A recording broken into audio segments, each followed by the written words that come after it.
What is up, my friends? Welcome back to the channel. Today I'm diving back into the world of Arcane. I've been really looking forward to carving out a little bit of time and continuing Arcane Bridging the Rift because part 4 is the music section. And if you know anything about me, you'll know that I am a musician. American Idol, The Voice. Ever heard of it? I actually ended up getting cut from both those shows, but I'm still here, right? And in my heart of hearts, music will always be just like my everything, man. I love listening to music, I love playing music, I love writing music, and in Arcane, when watching this show, that's something that stuck out to me. Obviously, the animation style is so unique and just stellar. It was such a beautiful thing to look at, but it was also such a beautiful thing to listen to. So, be sure to leave me all your thoughts down below in the comments on Arcane Bridging the Rift Part 4. This one is called Musical Misfits, and let's dive in. Time to prove them all wrong once again. Oh, this score. What is it called? You're a Jinx or something like that? Unbelievable. This is when the show changed for me. Unbelievable. Honestly, like, I don't know if anybody out there has seen V for Vendetta. I think I said this when I was reacting to this episode for the first time, but there's a moment in V for Vendetta when he's like standing in the rain, but there's also a fire building behind him and all this stuff, a building on fire, I mean, and the score for this and that sounds so eerily similar. It's just one of those emotional moments. It's one of those emotional chord progressions that just kills you. You can't explain it, but it gives you goosebumps.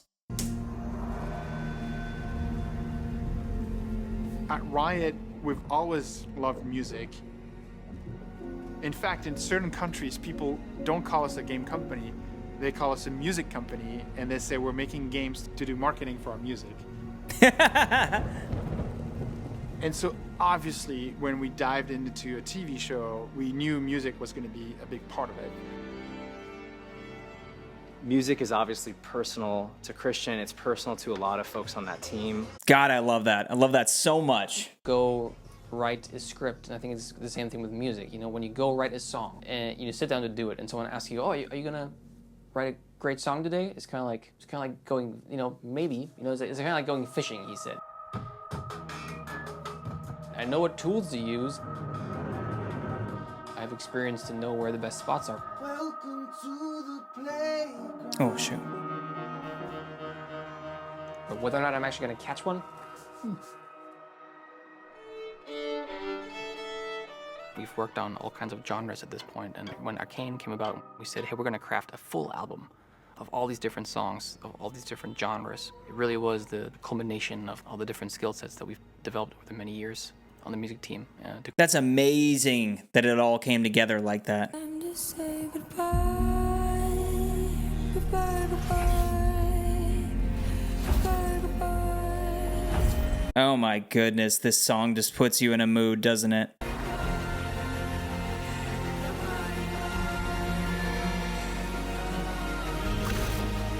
God, dude. Unbelievable. Welcome to my studio in North Hollywood. This is where we make some of the music for Arcane. Follow me. Oh, NoHo? We were going for an incredibly messy. I used to live in LA. I know the slang. We don't invite people over. You're the first human beings I've seen or invited here in years. We prefer dark, no windows. I love this space so much. It's the first time I've been able to have like an actual piano. I've got the most important instrument of them all, obviously, the French horn here. Oh, wow, yep. he's not only extremely talented at writing melodies, you know, for pop vocals, but also he's a classically trained musician. He went to Juilliard as a French horn player, and when that career failed, he became a really successful pop artist. My goodness, the ability to produce music that sounds like that is so insane to me. Tournament probably ever. We write an anthem for them, so like a big pop song. Legends Never Die was the first like world's anthem that I wrote. And about 2.5 years ago, Christian reached out and he's like, what do you think about Arcane? Do you want to get involved? And I was just like, oh yes, please, this would be the sickest.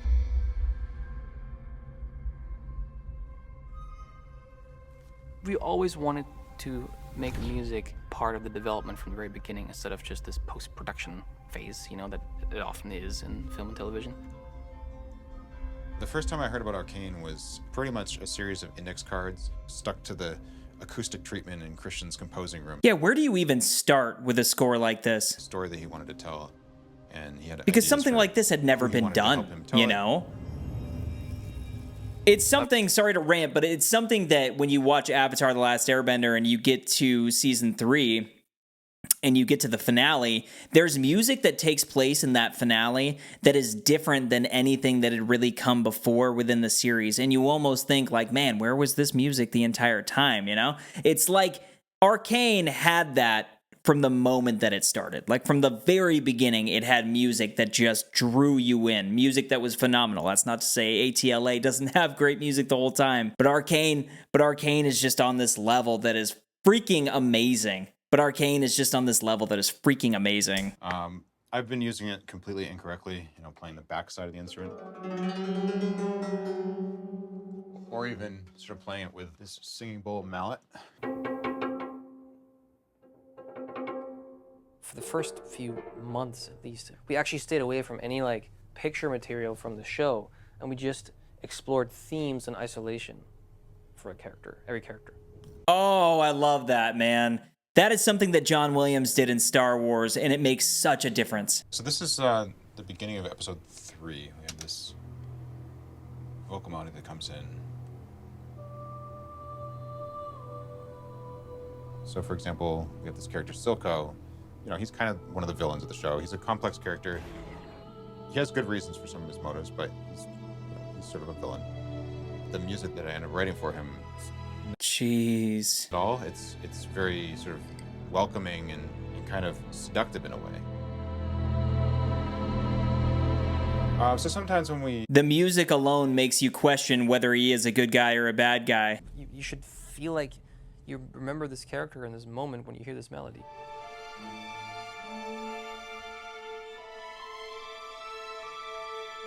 They're always there, but sometimes they're darker, sometimes they're brighter, sometimes they're faster. Yeah. They're always there.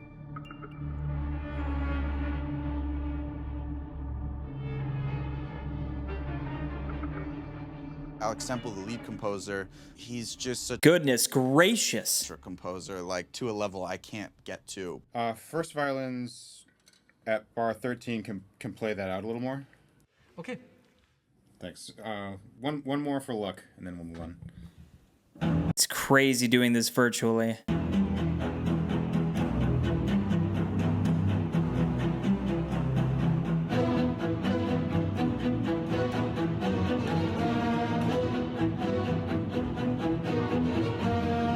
It's funny because I was a French horn player growing up, and so I listened to just all this Mahler and like Bruckner and all these people, and so I thought I was obsessed with it, and then I'd talk Mahler with him, and he's just like, oh, the specific recording of George Schulte from 1975, I prefer the third movement versus the Bernstein recording, and you're like, okay, all right, you win the nerd contest. It's incredible that they got an entire orchestra to do this. Such a talented one at that. This is beautiful. Mixing that with electronic too. So Ray Chen is a phenomenal violinist. You never know quite what it's going to be like working with, somebody who's at the top of their field. Ray plays as a soloist with the Los Angeles Philharmonic, the big orchestras in Europe, London. Wow. He's probably the first classical violinist who plays on like a $20 million Stradivarius to an animated series. Yeah, probably. He's like first of the first chair there. Since a lot of the time, the music I put in front of him, it's written because we know he can play it.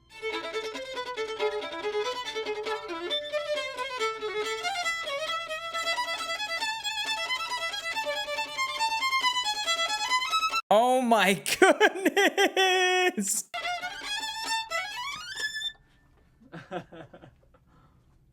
That is insanity. It's based on the theme of the character Victor. This is around the time when he pushes his body and the transformation further and further, and kind of gets seduced in a way by this hex core. My God. It's amazing how much time they spent on all of this, how much focus they have on the story itself, but also how involved with the music they are. Because I feel like, I compare a lot of things to Star Wars, but back in the day with George Lucas and John Williams working together for those movies, I think there was collaboration going on, but I don't think it was even as in-depth as this. John Williams is the type of composer you just go, take this, do what you're going to do. I'm sure it's going to be freaking fantastic. But to see such a collaborative team here that all know the music, but they also all know the story. They're all so ingrained in every fabric of this damn show. It's impressive. Starts to kind of lose parts of his humanity. And there's kind of like a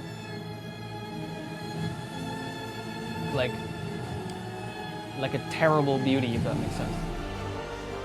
And it's a really tragic moment, but it's also kind of a tragic ascendancy because it's like, it's not a good thing that's happening.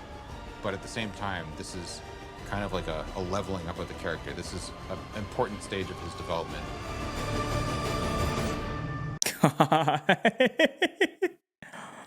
Oh. I've been doing orchestra stuff with Alex Temple for about 2.5 years. And it was only about a year ago that we were like, let's do a 11, 12 song pop soundtrack to go with the show.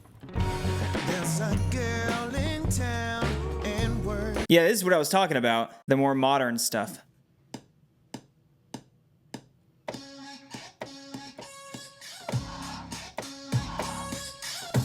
I declare war on anybody standing in the way of what I dreamed for. How could you ignore?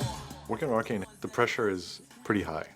All these great, amazing I can artists, imagine. and the story is amazing, and the animation is amazing. The score is amazing. The sound is great. The music has to be good too. The songs have to be good. Sebastian is like the ultimate homie for me. Don't play with the Misfits. We did Rise together, did Awaken together. I cannot wait to work with him any chance I get. Sebastian is this interesting character. I remember in his interview, we always asked him, like, what kind of song would you make for this character, for that moment? And he would always just go, I don't know. And so we were like, we don't know if he's the right guy for the job. And then you just start hearing the songs and all. Yeah, you have to be in the songwriting process. And music videos and things like that. But Arcane, the extra difficulty was that, the purpose of the song is for a scene, is for the story. Who told you it was down here? Unlike other, So unique. just like a standalone incidental soundtrack of pop artists, we actually wrote these to picture the way that you would score something. Seen your face around here. That is such a cool way of doing it.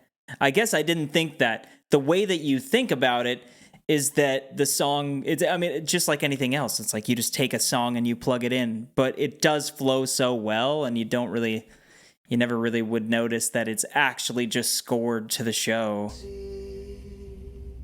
I know for Sebastian and myself, it was really difficult to figure out that language where we're getting things to feel like a song, but also getting them to dodge between dialogue or hit peak moments to picture, which might not be happening at a set tempo.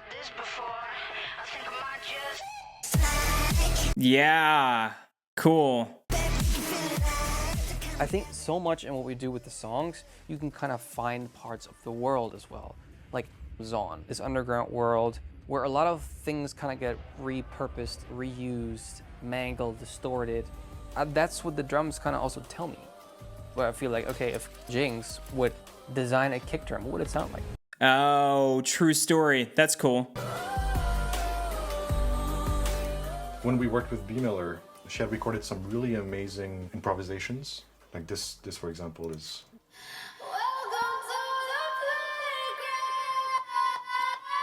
Oh, wow. How much of the soundtrack is this girl on? My dream was that we could kind of write the songs early enough so we can even still edit, sequences and boards to the music. I think what we found pretty fast is that we would have this issue that we would approach all these artists and we'd say, oh, we want to make music with you, make these songs. And they say, oh, cool, that's awesome. When do they go out? And we would tell them in 2 years. And they would go, oh, never mind. So what we did instead is to actually write the songs ourselves and then bring on the artist to kind of either just sing it or find their version of it. Wherever you are, light it up and I'll find you. Cool.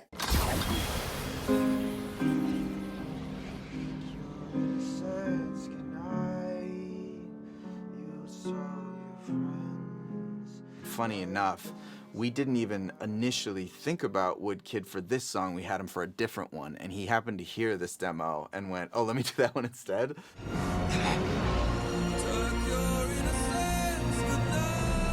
Oh my God. This was like sort of an action-y piece when I had first written it, and then he turned it Yeah, into that the guy's most voice is chill-inducing insane. string thing I've ever heard. But yeah, so like it always just starts here, and then you never quite know what it's gonna end up being. Yep. The other big one was the Jinx Echo fight in episode 6. Yeah. This is so cool. Got that vibe figured out, and then for the vocalist, the rapper, we're like, okay, we have some ideas of who could be super cool. Like, okay, let's see what can, you know, let's send the track to them and see do they want to do it, and also, you know, are they going to do something that fits? You know, Denzel Curry was one of them. In this Gothic underground city, we all sin. If I bring a couple rounds with me, then we all win. Jizzle was another one. Just might kick your butt, go run amok, then paint my nails. Never learn to raise my hand. Cool. He's in hell. And Brenjo, he sent us a demo that was kind of sounded like a female vocal. I was like, oh, that's a really cool, catchy kind of chorus part. Turns out it was him just pitched up. Oh yeah, he mad. I'm racking up white diamonds. Throw me in the sky. That's so cool. Sent us really awesome stuff.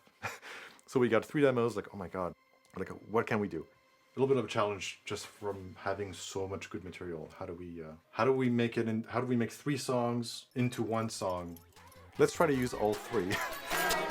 That's awesome. In this Gothic underground city, we all sin. If I bring a couple rounds with So cool. Cool and challenging thing about So working on freaking Arcane cool. songs is you get these puzzles that you have to solve. raise my hand. Was too busy raising hell. Everything I know I am. You should Somebody has one verse, the other one has the next verse. congratulations, played yourself. Season 1, everything we did for music was kind of happening then like after the cut, the episodes were already done. And so now if we do it early enough, we would have the ability for the artists to just kind of write whatever they want, and then we can cut the episodes to it. I think it was such a limitation for the writing musicians, you know? Working with Christian is pretty special because he's a musician. That's also another great thing about him is that he's not gonna waste time. If it's not great, he'll tell you. He'll tell you right away. Yeah, it's not working. Can you play the 57, just solo it real quick? I just want to hear it because I don't know if the orchestra always makes me feel like it's more convoluted than what it actually is. Christian started his career at Riot in an entry-level position. Does Christian sleep at all? Like, does it? I just can't even believe how busy he would be. I can't even imagine, I guess I should say, how busy this guy is, dude. He has so much on his plate. Oh my God, this guy is an amazing talent. Christian, you know, the first time I met him, he came onto campus, very quiet, very unassuming, other than, of course, the neck tattoo. And, you know, I'm like, so, you know, tell me, what jobs have you worked? What have you done prior to coming here? And he's like, oh, well, you know, I did some music. You know, I was in a band. I traveled around Europe doing some tour kind of stuff. Oh, cool. How well will you serve the players? It took me a little while to realize that he was, in fact, a big deal. I believe he told me the biggest audience he played in front of was like 100,000 people. Oh, wow. Because he gives us feedback like, no, the cello needs to be an octave lower and it needs to... What band is that? It's going, it's just the episode 8 track where he's gonna have to pivot. It's the last song we had to come up with, and this one was... The hardest one. Yeah, really. The concept was ambitious. Ambitious and hard to execute.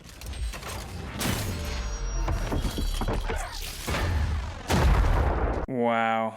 When you kind of go into it knowing like, by the way, this is the big champion moment for Vi and for Jace, and this needs to be great, and you're gonna question every choice you make because it's like, but is it great? And so it's also just expectations are always really high. So this is a bit of a Hail Mary just to kind of say, hey, we couldn't really figure it out, and so someone had recommended Paris, you know, just because she has a really cool sound, and then we just kind of went. Gosh, I'm so unfamiliar with all these artists. So this is like a demo they send over, and yeah, we're just kind of opening it up for the first time.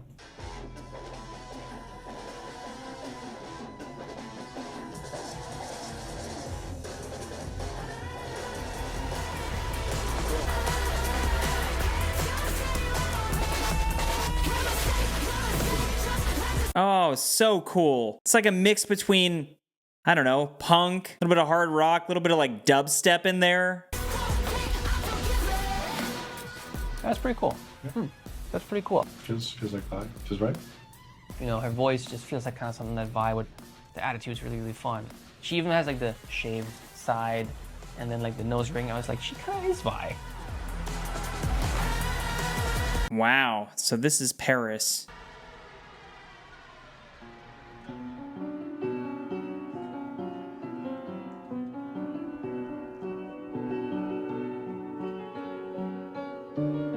Oh, geez, here we go. Yeah, dude. I was excited to get into this. Imagine Dragons, and this is our studio. This is where we did Enemy. So I'll take you on back. Well, hello. Oh, hello there. This is Daniel Platzman, our drummer. How's it going? Ben McKee, our bass player. Oh, fancy meeting you here. And Wayne Sermon, the guitarist. And this wasn't planned at all. I can't believe you guys are in here. What are you doing here? I just felt like I needed to be here. Vi is actually the player that I play on League of Legends, so I definitely associated with it. And that was the question I had. Like, yeah. Do all of you play or some of you? The three of us play. So Platzman plays, Ben's a more old school gamer. Did you try League? I have tried League. I am a simple man. Yeah, it's pretty rough. Certainly been, That's where I'm at. The more and more I see of League and the more that people tell me just don't even start playing it, I'm just like, I don't know, man. It's just too much, too complex. I feel like I can be in love with the world and not play the game still. Slides and storyboard. At that time, it was in the very early stages of Arcane. But it was enough that I understood the dynamic at play with, you know, the sisters and Vi and Jinx.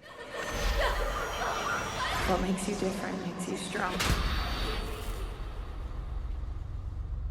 You know, as far as Enemy goes, I think there's a lot of times in people's lives where you just feel like alone, or you feel isolated. And that song is written in isolation and feeling kind of... What a freaking crazy thing that... To be home, stories in a tone, when my back was to the world. They wrote this dang song for this show. That's also something I did not realize, because this is a freaking smash hit. Did this go platinum? I don't know.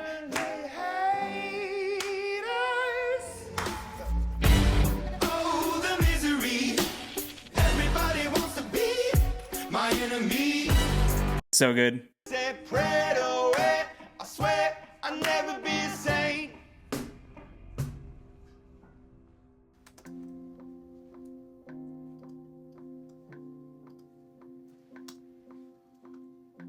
Oh, God. I can already hear the song coming in. Last scene of season 1 is probably going to be an important scene. And it was this beautiful montage, and they had tempted up with this like stunning David Bowie song. And they're like, you know, Alex, could you write us a song that fills this moment? And you're like, sure, I'm going to have a panic attack first. I'm going to go see my therapist. And then as soon as I center myself, try and write a song that lives up to that moment. I like this guy a lot.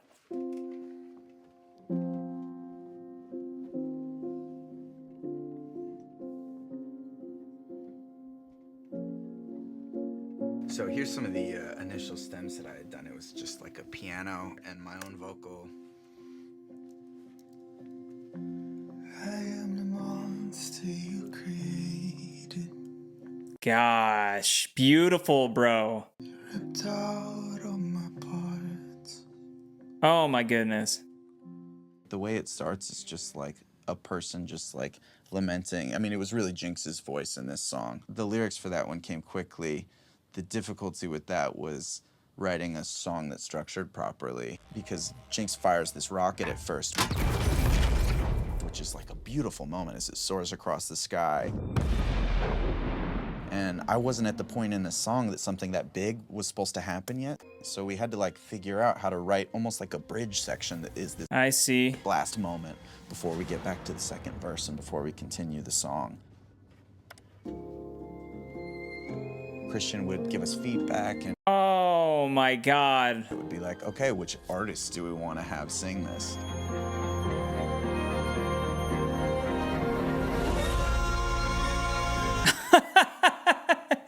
Freaking Sting, yeah.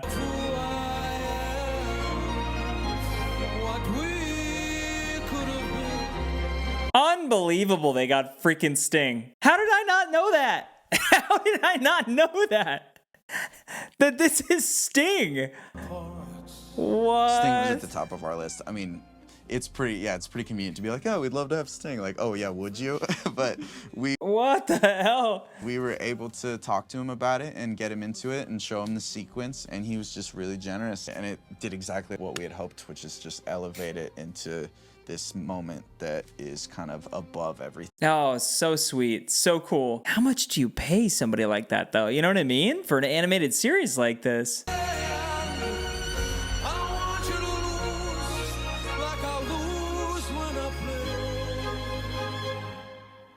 What could have been? Good God. Maybe I should start watching the Game Awards, huh? You actually, like, you think, oh my God, this is gonna be amazing. But you just don't quite know until you actually see everything done. And you just have that feeling for like 2 or 3 years where you go, I think it's gonna be amazing, but I'm not quite sure. And you just kind of have to wait because you just, does the music come together? Does it have that kind of magical touch? Like, does the storytelling come together? Does the acting kind of come together? We're bleeding money, and for what? His dreams of rebellion. He's losing control. I'm curious to see how it will go when this show hits all the platforms so people can watch it and it's released, and how it'll go for our League audience, and also kind of like the general audience. Our League audience, they will certainly tell us how they feel. Mm-hmm. The emotion, but all I really hear is just the... It's pretty scary to know that you're working on something that really cannot fail, Like, that's not an option. And so it just makes you question everything. I can't even imagine. Wow, that was such a good episode. Such a good episode. I think part 5 is probably just going to be about the release and the reaction from people. And honestly, as somebody who wasn't around when this thing was first released, obviously I was around, but I wasn't into Arcane at the time, so I don't really know what that initial blast out to people looked like, and I'm excited to see that. But as for this part, man, that was easily my favorite part. I had some people tell me that they thought it would be my favorite part, and just as a musician, it hits home. All of this stuff about picking the themes for the characters before they really even started anything, it's just such a genius thing, and it's something that I don't think a lot of viewers as well, and people in the audience as well, as I don't think they should know this, but I don't think a lot of people know this type of thing. Like when you're watching The Force Awakens, for instance, and Rey comes on the screen, and it's like dun dun dun dun dun dun dun dun dun. Like, John Williams has that specific theme that's gonna last all the way from there until you're watching Rise of Skywalker, however you feel about those movies. I'm talking about those themes. Like, that theme is still there, and when you're watching Arcane, that's something beautiful about it, is they have that figured out. It's a code that needs to be cracked, and when you see a project that doesn't have that, and they're expecting longevity out of these characters, or out of this story, it's hard to do that when you don't have that emotionally resonating theme, or something that's tying you in that you don't even realize, because music is just in your ears. It's something that you're listening to. It's something that you can't see. And when you have a theme like that, it just grabs you. Every single time you hear it, you just think about that character. I'm even thinking of Zuko right now. Da, da, da, da. Like, the freaking themes in all of these shows, they matter, and I love how they did that. But also just like getting Sting and all of these different artists, and the amount of creativity and heart and love and passion that went into the songwriting and went into the score and the composition of this show. It's just fantastic. Also the talent, the pure talent that went into the music behind this show. It's incredible. I could rant all day, but those are just some quick thoughts on part 4. As always, be sure to leave your thoughts down below. I'd love to hear what you thought about part 4. Make sure you hit the like button before leaving as well. That greatly helps out this video as well as my channel, but more than anything, make sure you keep up the good vibes, my friends. I'll see you in the next video. Peace!